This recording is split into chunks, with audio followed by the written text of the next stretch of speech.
quiero contarles algo que me cambió la vida para siempre. Algo que viví en carne propia, con estas manos, con estos ojos, y que hasta el día de hoy me pone los pelos de punta cuando lo recuerdo. No es una leyenda, no es algo que me contó un conocido de un conocido, no. Esto me pasó a mí, Aureliano Campos, en el rancho La Poderosa, municipio de Tepalcingo, hace exactamente 7 años. Y si hoy me atrevo a contarlo, es porque necesito que alguien más lo sepa. Porque si algún día me llegara a pasar algo, quiero que mi familia, que mis hijos, que la gente que me quiere, entienda por qué pasó lo que pasó. Quiero que entiendan de dónde viene el mal más silencioso, el más peligroso, el que más destruye familias, el que más vidas se ha cobrado en este mundo. No estoy hablando del odio, no estoy hablando del coraje, estoy hablando de la envidia. Porque el que odia, te lo dice. El que tiene coraje, lo muestra. Pero el envidioso te sonríe en la cara, mientras por dentro te está deseando lo peor. Eso lo aprendí de la forma más dura, y espero que ustedes lo aprendan escuchando mi historia, sin tener que pagarlo como yo lo pagué. Todo comenzó con algo que debería haber sido motivo de pura alegría. Mi esposa, Hortensia, y yo levantamos nuestra casita nueva. Y cuando digo casita, no exagero.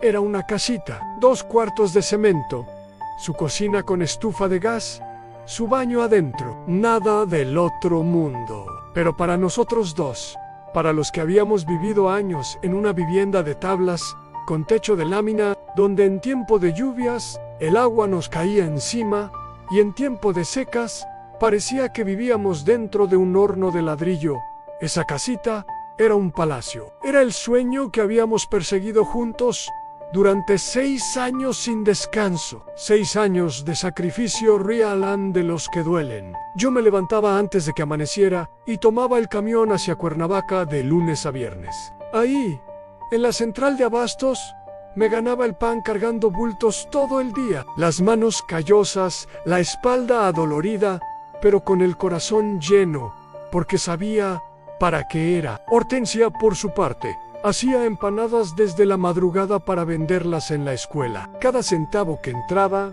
lo cuidábamos como si fuera oro, porque para nosotros, en ese momento, valía más que el oro. Y llegó el día que terminamos la casa. Ese día, lo recuerdo como si fuera ayer. Hicimos una carnita asada, invitamos a la familia, a los vecinos cercanos. Mi mamá no paraba de llorar de la emoción. Mis hermanos me abrazaban, me felicitaban. Había alegría por todos lados. Pero había alguien que no compartía esa alegría. Mi tío Evaristo, el hermano mayor de mi papá, que ya estaba difunto. Mi padrino de bautizo, el hombre que se suponía debía quererme como si fuera su propio hijo. Él estuvo ahí esa tarde, pero algo en él no cuadraba, no.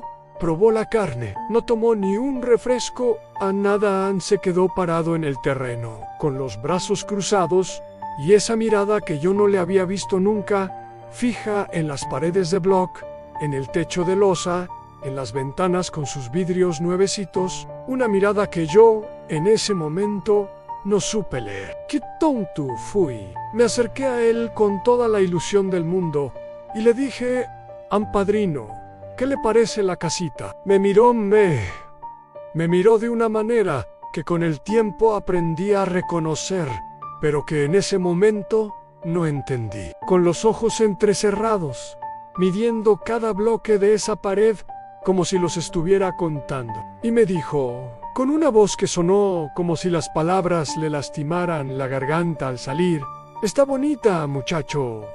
En 2 palabras que en boca de otro hubieran sido un halago, pero en la boca de mi tío esa tarde sonaron a algo completamente diferente. Sonaron a veneno. Claro que yo no lo quise ver. Preferí pensar que estaba cansado, que le dolía algo, que quizá extrañaba a mi papá, y ver ese logro le removía sentimientos, cualquier cosa menos la verdad. Porque la verdad era demasiado difícil de aceptar. Mi tío Evaristo vivía a 3 terrenos de distancia de nuestra casa, 3 terrenos nada más. Y durante toda mi infancia, toda mi juventud, esa distancia corta había sido un puente que cruzaba todos los días, porque él tenía una costumbre que yo adoraba desde chiquillo. Pasaba cada mañana a tomarse su cafecito con nosotros. Lloviera, tronara o relampagueara, ahí aparecía mi tío con su sombrero y sus botas, a sentarse en el patio a platicar mientras tomábamos el café. Era nuestra costumbre, era nuestra rutina, era, sin que yo lo supiera en ese momento, una de esas cosas pequeñas que uno da por sentadas hasta que desaparecen. Después de que terminamos la casa, mi tío dejó de venir. La primera semana no le di importancia. Pensé que estaría ocupado con sus animales, con sus tierras, con algo. La segunda semana me empezó a extrañar. Pero me dije que quizá no se sentía bien, que ya estaba grande, que a veces la gente mayor tiene sus días. Pero cuando llegó el mes completo sin verlo cruzar por nuestro camino, con su cafecito en la mano, ya no pude seguir engañándome. Algo había pasado, algo había cambiado, y ese algo tenía que ver con nuestra casa nueva. Cuando nos topábamos en el camino del rancho, ya no me saludaba. Volteaba la cara para el otro lado como si yo fuera un desconocido. En la misa del domingo, se sentaba hasta el extremo más lejano de la iglesia. Si yo llegaba primero y él me veía desde afuera, se daba la vuelta y se iba. Se iba, así, sin más.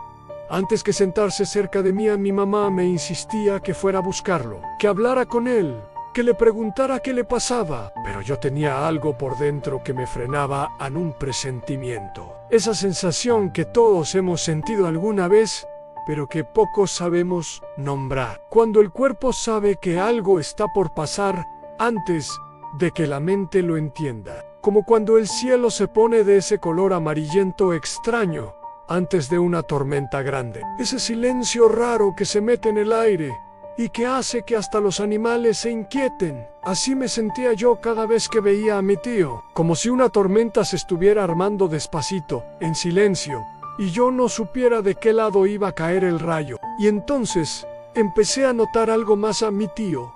Se paraba frente a nuestra casa, se quedaba parado en el caminito bien plantado, con las manos en la cintura, y se quedaba mirando. No era una mirada rápida de quien pasa y voltea por curiosidad a non.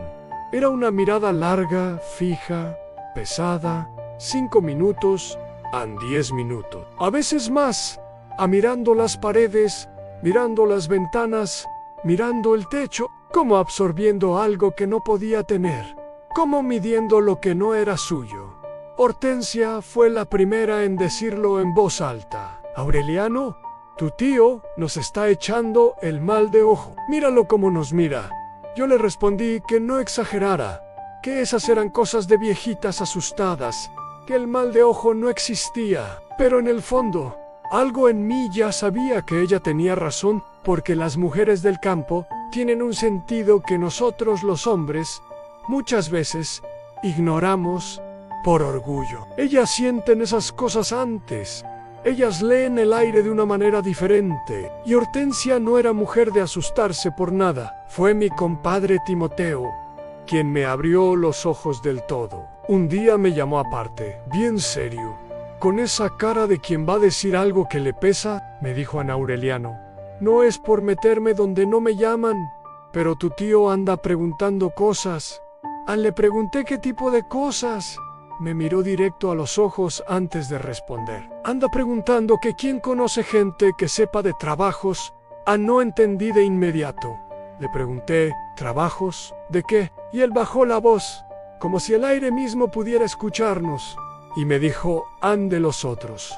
Muchacho, de los que se hacen de no chance, me heló la sangre. En el rancho, todos sabemos que existen esas cosas, aunque nadie las nombre abiertamente. Los trabajitos les llaman cosas que se encargan cuando el problema es demasiado oscuro para llevarlo a la iglesia. Cuando lo que uno desea no tiene nada que ver con Dios, son cosas para amarrar para en forma, para separaran, para destruir. Le di las gracias a mi compadre y me fui caminando hacia mi casa, con un nudo en el estómago que no me dejaba respirar bien. Esa noche no pegué los ojos. Hortensia me preguntó qué me pasaba y yo no le dije nada. No quería asustarla sin tener pruebas, pero desde ese momento empecé a fijarme en todo con otros ojos. Y fue entonces cuando encontré las cruces. Era el día del cumplemes de mi hijo. Mi Nachito acababa de cumplir 3 meses de vida. 3 meses de ese bebé que Hortensia y yo habíamos esperado durante 5 años. 5 años de intentarlo, de rezar, de no perder la fe. Cuando ese niño llegó al mundo, sentimos que Dios nos estaba recompensando por todo el esfuerzo, por todo el sacrificio.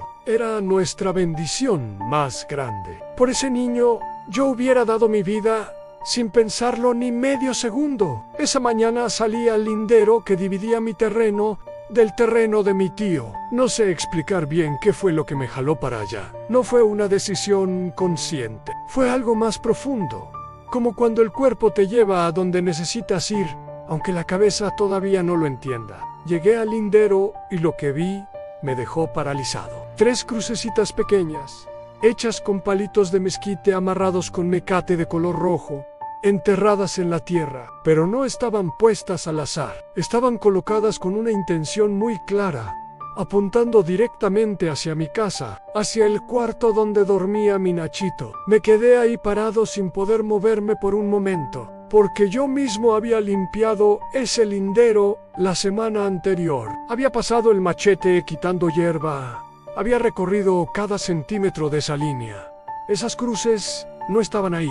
Alguien las había puesto durante esa semana.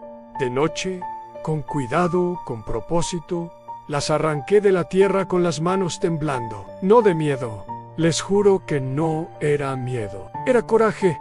Un coraje tan grande que me nublaba la vista. ¿Cómo se atrevía? ¿Cómo podía mi propio tío, mi padrino, el hermano de mi padre, hacerle esto a su propia sangre? ¿Hacerle esto a un bebé de 3 meses que no había hecho nada malo en este mundo? Les prendí fuego ahí mismo. Las 3 las vi arder hasta que no quedó nada. Pero mientras las veía consumirse, una sola pregunta no me dejaba en paz. ¿Qué más había hecho que yo todavía no había descubierto? Esa tarde no le conté nada a Hortensia. La vi jugando con el bebé, haciéndolo reír, tan feliz, tan tranquila. Y pensé que para qué preocuparla si ya había quemado las cruces.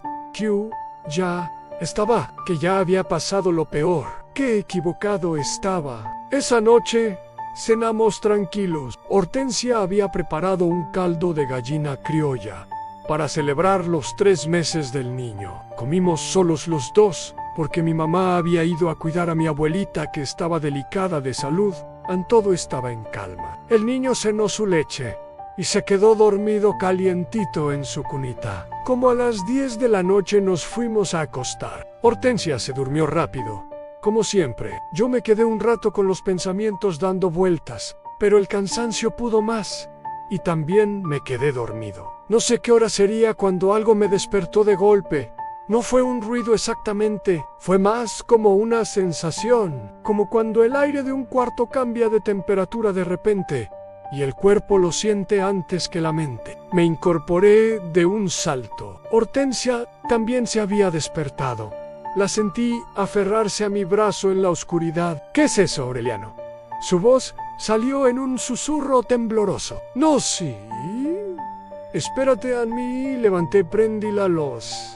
Agarré el machete que siempre tengo junto a la cama y salí al patio. Revisé cada rincón. No había nada. Ningún movimiento, ningún ruido, ninguna presencia visible. Volví adentro y fui directo al cuarto del niño. Abrí la puerta, prendí la luz y ahí estaba mi Nachito, acostado en su cunita, con los ojitos bien abiertos, mirando fijamente hacia el techo, sin llorar, sin moverse, sin hacer absolutamente ningún sonido.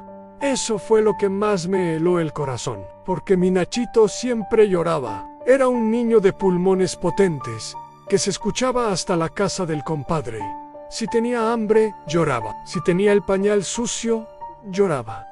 Si escuchaba cualquier ruido extraño, lloraba. Pero esa noche estaba ahí, completamente quieto, con esa mirada perdida en el techo, como si estuviera viendo algo que Hortensia y yo no podíamos ver. Lo cargué. Estaba frío, no el frío normal de un bebé destapado, era un frío diferente, profundo, como si algo por dentro de él se hubiera apagado. Le hablé: Nachito, papá, aquí Nachito, nada, me miraba, pero era como si me mirara desde muy lejos, desde un lugar al que yo no podía llegar. Hortensia entró al cuarto llorando, le habló, le cantó, lo arropó con 3 cobijas a nada. El niño seguía igual, despierto, frío, ausente, como si una parte de él ya no estuviera del todo en este mundo. Esa noche no dormimos ni un minuto. Nos quedamos sentados en la sala, los dos, con el niño entre nosotros, esperando el amanecer con el corazón en la garganta. Al amanecer, el niño por fin lloró, un llantito suave y delgado, pero lloró. Y cuando lloró, empezó lentamente a entrar en calor. Hortensia lo amamantó y el niño mamó. Me dije que ya había pasado, que todo estaría bien, pero algo en mí sabía que esto apenas estaba comenzando. Al día siguiente, fui directo a buscar a doña Matilde. Ella vive al final del rancho, en una casita chiquita rodeada de plantas que uno no sabe ni cómo se llaman. Tiene como 90 años, quizás más. Nadie sabe exactamente cuántos. Toda su vida se ha dedicado a curar lo que los doctores no pueden curar. Espantos, males de ojo, aires malos, cosas que entran a los cuerpos por caminos que la medicina moderna ni siquiera reconoce. Gente de otros pueblos, de otras regiones, viene a buscarla. Camina despacio, habla pausado, pero cuando te mira, sientes que esos ojos pequeños y acuosos ven mucho más de lo que uno muestra le conti todo. Las cruces, la noche del niño, el frío, la mirada vacía, en todo. Ella me escuchó sin interrumpirme ni una sola vez. Cuando terminé, se quedó en silencio un momento, moviendo la cabeza lentamente de un lado a otro, como quien confirma algo que ya sabía, pero esperaba no escuchar. «Ay, muchacho», me dijo al fin, «te hicieron un trabajo pesado, de los que se piden con sangre». Se me cerró la garganta. «¿Con sangre, doñita? ¿Qué significa eso?». Me miró con esos ojos que parecen ver más allá de las palabras. «Que quien te lo hizo no pidió solamente que te fuera mal, muchacho, pidió que perdieras lo que más quieres». En el estómago se me dio vuelta completo. «Mi niño», ella asintió despacio. «Tu niño, tu mujer, tu casa, todo lo que sea tuyo, y valga más que lo que tiene quien te mandó el mal». Le pregunté qué podía hacer. Me explicó que tenía que limpiar la casa de arriba abajo, que tenía que proteger al niño, que tenía que cerrarle el camino a lo que habían enviado. Me dio un manojo de ruda, romero y albahaca. Me explicó cómo hacer las limpias, cómo poner las protecciones en cada esquina, cada puerta, cada ventana, pero luego me dijo algo que yo no quería escuchar. «Y tienes que enfrentar a quien te hizo el daño, porque esto no va a parar hasta que esa persona quite lo que puso, o hasta que pase lo que tenga que pasar». Regresé a casa con las hierbas y con un peso enorme en el pecho. Hice todo lo que doña Matilde me indicó. Ahumé cada cuarto con el romero. Bañé al niño con el agua de ruda tibia. Puse las ramitas de albahaca en todas las esquinas de la casa. Mientras yo hacía todo eso, Hortensia rezaba el rosario completo una y otra vez, con esa fe inquebrantable que siempre la ha distinguido. Esa noche me quedé despierto, con el machete en una mano y el rosario de mi mamá en la otra, escuchando cada ruido de la noche. El niño durmió normal. Lloró cuando tuvo hambre. Todo parecía volver a su lugar.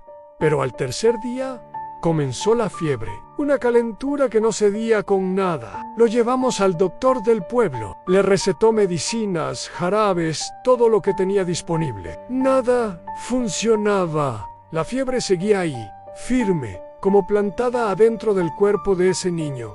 Mi Nachito empezó a adelgazar. Dejó de mamar con fuerza. Su llanto se fue volviendo más delgado, más cansado, como el llanto de alguien que ya no tiene fuerzas para llorar fuerte.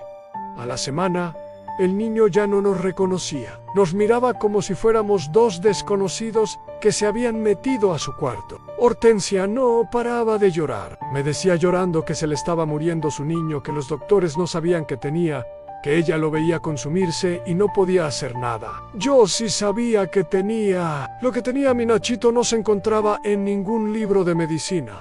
Lo que tenía se llamaba envidia, y esa envidia tenía nombre, apellido y cara conocida. Al 8º día fui a buscar a mi tío. No lo pensé, no lo planeé. No hubo un momento de reflexión ni de duda. Me levanté, me eché agua en la cara y caminé directo hacia su casa con el coraje de un padre desesperado que ve a su hijo consumirse sin poder hacer nada. Evaristo estaba sentado afuera, en su equipal, tomándose su café de la mañana. Me vio llegar desde lejos y no se movió. No se paró.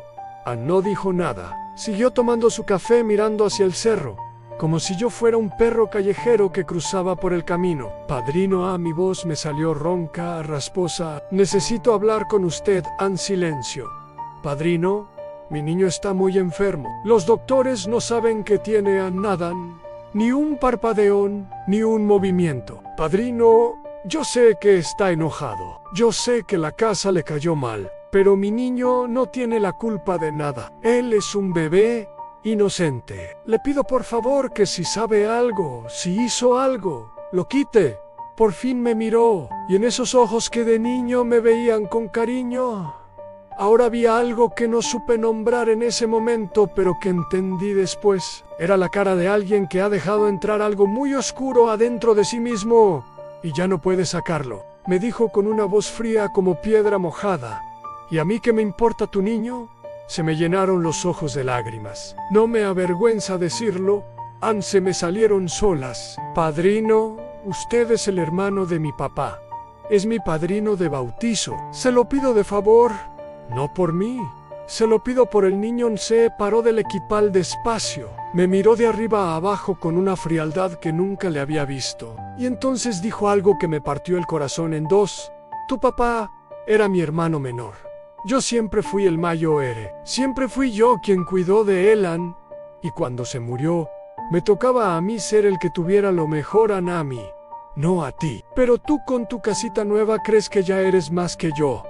Padrino, yo no creo ser más que nadie. Solo quería darle un techo digno a mi familia. Pues ese techo te va a costar caro, muchacho. Muy caro. Se metió a su casa. Cerró la puerta. Me dejó parado afuera, solo, con las lágrimas corriéndome por la cara y el corazón hecho pedazos. Regresé caminando a mi casa sin decir una sola palabra. Hortensia me vio llegar y no necesitó preguntarme nada. Me conoce demasiado bien. Nos abrazamos en el patio y lloramos juntos, porque ya sabíamos que mi tío no iba a quitar nada, que lo que había puesto en marcha lo iba a dejar correr hasta el final. Esa noche, el niño empeoró. La calentura subió esa noche como nunca antes. El cuerpecito de mi Nachito ardía. Sus costillitas ya se marcaban debajo de la piel. Los ojitos se le habían hundido. Ese bebé gordito y risueño que 3 semanas antes llenaba la casa de alegría con sus gritos y sus pataditas, ahora parecía una velita consumiéndose despacito, sin que nadie pudiera hacer nada para apagar el fuego que lo estaba destruyendo por dentro. Hortensia ya no podía ni hablar. Lloraba en silencio, que es el llanto más doloroso que existe. El que sale cuando ya no quedan palabras, cuando el dolor es tan grande que ni el llanto alcanza para expresarlo. Al día 11 regresamos con doña Matilde. La viejita cargó al niño en sus brazos con una delicadeza que me enterneció el alma. Lo olió, le tocó la frente con las yemas de los dedos, le revisó los ojos, le murmuró algo muy bajito que no alcancé a escuchar. Luego nos miró a nosotros dos con una expresión que me dijo todo antes de que abriera la boca. El trabajo ya agarró, dijo. Ya se metió adentro del niño Hortensia. Soltó un sollozo que me rompió por dentro. ¿Qué hacemos, doñita?, le pregunté con la voz quebrada. Díganos qué hacemos y lo hacemos, sea lo que sea. Ella exhaló un suspiro largo y profundo. de los que cargan años encima. Luego habló despacio, eligiendo cada palabra con cuidado. Lo único que pueden hacer ahora es encontrar a quien le hizo el trabajo a tu tío. Porque esto no lo hizo él solo. Esto se lo encargó a alguien que sabe, a alguien que cobra por estas cosas. Y esa persona es la única que puede quitarlo. Pero ¿cómo voy a encontrar a esa persona si mi tío no me va a decir nada? Doña Matilde guardó silencio un momento. Sus ojos se perdieron en algún punto detrás de mí, como si estuviera consultando algo invisible. Luego dijo un nombre en Don Aspacio. Vivía en otro pueblo, como a 2 horas en camión. Era lo que la gente del campo llama un curandero de los pesados, de los que trabajan con las 2 manos, me explicó doña Matilde. Con la derecha cura, con la izquierda trabaja. Con la derecha quita males, con la izquierda los pone cuando alguien se lo pide y se lo paga. Un hombre que conoce los 2 lados del camino y que sabe moverse en los 2 con la misma soltura. No lo pensé 2 veces. Al día siguiente me levanté antes de que cantara el primer gallo. Dejé a Hortensia con mi mamá, cuidando al niño. Agarré el camión de las 5 de la mañana con lo que tenía en la bolsa y el corazón apretado como un puño. Llegué al pueblo como a las 7 de la mañana. Empecé a preguntar por Don Aspacio. Todo el mundo sabía quién era. Eso era evidente, pero nadie quería decir dónde vivía. Me daban largas, me cambiaban el tema, me miraban con desconfianza, hasta que por fin una señora mayor me tomó del brazo y me habló bajito, muy bajito. Si lo buscas para el bien, vive en la casa azul al final del pueblo. Si lo buscas para el mal, mejor regrésate por donde viniste. Encontré la casa azul. Toqué la puerta y salió un viejito, chiquito, flaquito, con una cara que no decía nada y unos ojos que lo decían todo. Esos ojos que parecen ver más allá de lo que uno muestra, más allá de la ropa, más allá de la piel, hasta algo que uno carga adentro y que ni uno mismo sabe nombrar bien. Me miró un segundo y antes de que yo dijera una sola palabra, me dijo: venís por un niño. No era una pregunta, mi hija hizo pasar. Su casa era un mundo aparte. Imágenes de santos mezcladas con cosas que definitivamente no eran de santos. Velas de todos los colores imaginables, hierbas colgadas del techo, algunas que reconocí y muchas que no. Un olor denso a copal, mezclado con otras cosas que no supe identificar, pero que se te quedaban en la nariz y en la memoria. Me senté y le conté todo desde el principio. Las cruces, la envidia de mi tío, las noches sin dormir, el niño consumiéndose, la visita al doctor, todo lo que doña Matilde me había dicho. Don Aspacio escuchaba sin interrumpir, sin cambiar la expresión, moviendo la cabeza apenas de vez en cuando, como quien escucha una historia que ya conoce, pero deja que el otro la cuente completa. Cuando terminé, el silencio duró un buen rato. Tu tío buscó a alguien de por acá, dijo al fin. Conozco el trabajo. Sé quién lo hizo, Ansé. Me iluminaron los ojos. ¿Usted puede quitarlo? Me miró fijo, en serio.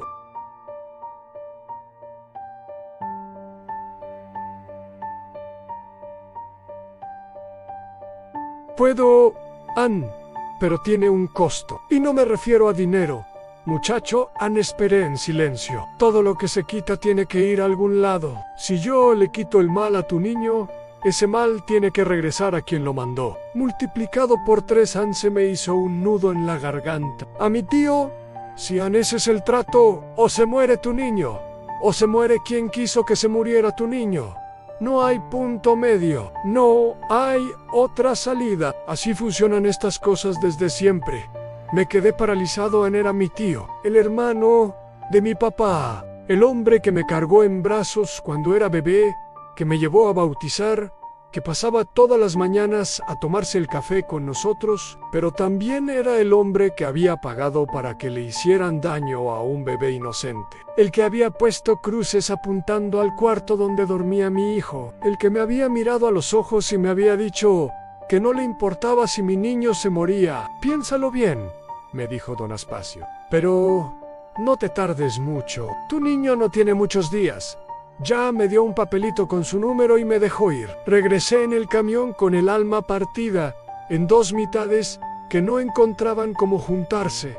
¿Cómo se toma una decisión así? ¿Cómo se escoge entre la vida de un hijo y la vida de un tío? ¿Cómo se mira uno al espejo después de eso? Pero cuando llegué a mi casa y vi a mi Nachito, flaquito, con los ojitos hundidos, respirando despacito, como si cada respiración le costara un esfuerzo enorme, supe que en realidad no había ninguna decisión que tomar, porque la decisión ya la había tomado alguien más, antes que yo. Esa noche le conté todo a Hortensia. Lloró mucho, y durante mucho tiempo, pero cuando terminó de llorar me miró directo a los ojos, con esa claridad que tienen las madres cuando se trata de proteger a sus hijos, y me dijo algo que llevo grabado en el pecho hasta el día de hoy. Aureliano, tu tío tomó su decisión cuando puso esas cruces. Él escogió el mal. Él escogió hacerle daño a un inocente. Nosotros no más vamos a defendernos. Al día siguiente, llamé a don Aspacio. Don Aspacio llegó a mi casa 3 días después de que lo llamé. Vino Dinoshi, como era de esperarse. Traía una bolsa de manta cargada de cosas que no me mostró y que yo tampoco pregunté. Me dijo desde el principio que no quería que nadie lo viera llegar, que lo esperara en el lindero, exactamente donde habían estado enterradas las 3 cruces de mi tío. Llegó puntual como a las 11 de la noche. La luna esa noche era apenas una rayita delgada en el cielo. Casi no se veía bien, me dijo cuando la vio. Entre menos luz, mejor para este trabajo. Primero ahumó todo el lindero con un sahumerio que olía diferente a todo lo que yo había olido antes. No era copal, no era ninguna hierba que yo reconociera. Era algo más denso, más oscuro, que se quedaba pegado en la ropa y en la piel mucho tiempo después. Luego sacó 3 cruces nuevas de su bolsa, pero estas eran completamente diferentes a las que yo había encontrado y quemado semanas atrás. Estaban hechas con madera de mezquite verde, recién cortada, amarradas con hilo negro, y en cada una había letras escritas con algo rojo que prefiero no identificar. ¿Qué dice ahí, don Aspacio?, le pregunté. Mi miró serio, con esa mirada que ya le conocía, la que usaba cuando iba a decir algo que era mejor no cuestionar. Es mejor que no sepas, muchacho. Estas cosas se hacen, pero no se platican. Las enterró en el mismo lugar donde habían estado las otras, exactamente en los mismos 3 puntos. Pero estas apuntaban en dirección contraria, apuntaban hacia la casa de mi tío. Mientras las enterraba iba hablando en voz muy baja, palabras que yo no entendía, que no eran español, que quizás no eran de ningún idioma que yo pudiera reconocer, palabras que sonaban antiguas, como sacadas de un lugar muy profundo y muy oscuro. Cuando terminó, se paró, se limpió la tierra de las manos y me puso una mano en el hombro. Ya está hecho. Lo que tu tío mandó, regresa a él multiplicado por 3. En 3 días vas a ver los resultados. Tu niño va a empezar a mejorar y tu tío va a empezar a empeorar. No hay vuelta atrás. ¿Y yo qué hago? Nada. Tú no haces nada. Cuidas a tu niño, proteges a tu familia y no vayas a ver a tu tío pase lo que pase. Esto tiene que seguir su curso solo. Si te metes, lo interrumpes. Y todo lo que hicimos esta noche no sirve de nada, Ann. Se fue como llegó, en silencio, en la oscuridad, sin que nadie lo viera. Y yo me quedé solo en ese lindero, mirando la tierra removida, sintiendo un peso en el pecho que no sabía bien si era alivio o culpa. Quizás eran las 2 cosas al mismo tiempo. A la mañana siguiente, el niño amaneció mejor. No mucho, no. De manera dramática, pero mejor. La calentura había bajado, aunque fuera un poco. Mamó con más fuerza que los días anteriores. Y lo más importante, cuando Hortensia se inclinó sobre la cunita a darle los buenos días, el niño la miró. La miró de verdad, con reconocimiento, con esa chispa en los ojos que hace unos días había desaparecido por completo. Hortensia lloró de alegría. Está mejorando, Aureliano. Nuestro niño está mejorando. Yo asentí, pero no podía sentir alegría completa, porque sabía exactamente lo que significaba esa mejoría y lo que le estaba costando a alguien más. Al segundo día, el niño ya estaba mucho mejor. La fiebre se fue del todo. Empezó a mamar normal, a llorar con fuerza como antes, a mover sus manitas y sus pies con esa energía que solo tienen los bebés sanos. Era como ver una planta que se estaba secando, volver a llenarse de vida de repente, echar hojas nuevas, recuperar el color. Pero ese mismo día llegó mi compadre Timoteo a mi casa con la cara desencajada. Aureliano, tu tío está muy enfermo.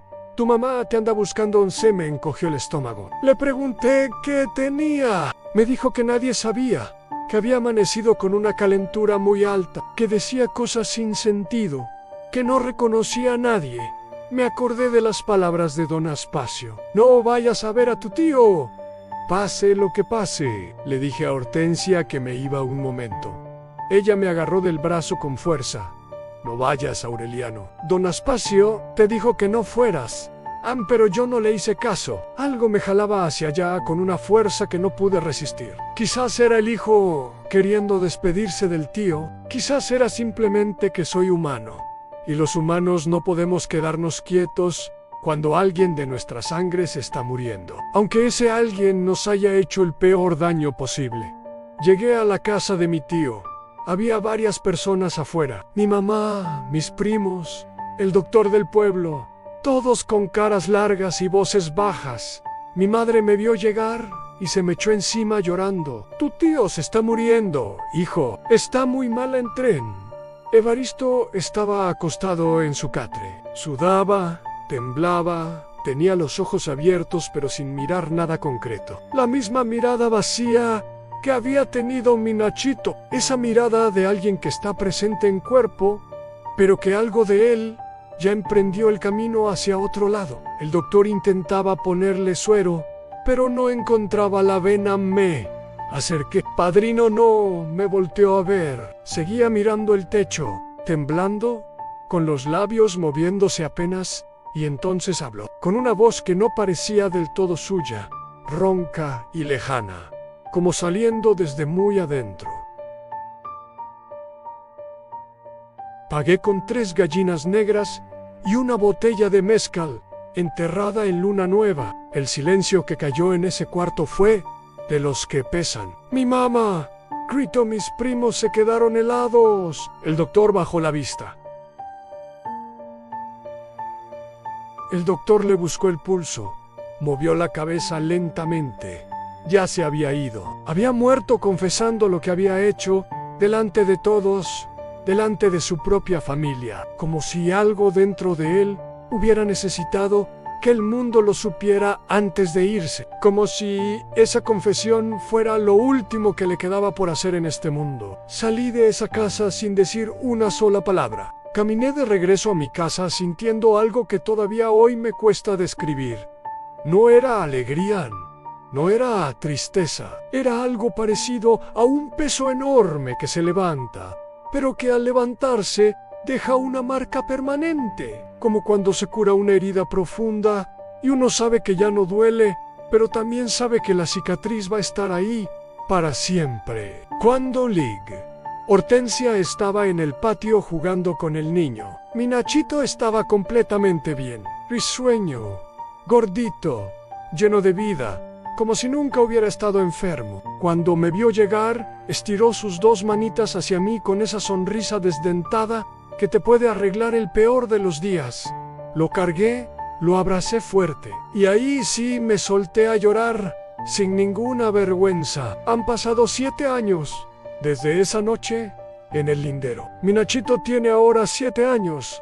Va a la escuela a niño sano, alegre, lleno de vida. La casa sigue en pie. Seguimos viviendo aquí, en el rancho La Poderosa, en el municipio de Tepalchingo. Y yo cargo con todo esto guardado adentro desde entonces, con la imagen de mi tío mirando nuestras paredes de bloc, con esos ojos entrecerrados, con las 3 crucecitas enterradas apuntando al cuarto de mi hijo, con la voz de don Aspacio diciéndome que no había punto medio, con la confesión de mi tío antes de morir. Lo que aprendí no lo aprendí en ningún libro. Lo aprendí con el susto en el cuerpo y el corazón en la garganta. La envidia es el peor de los males. Peor que el odio.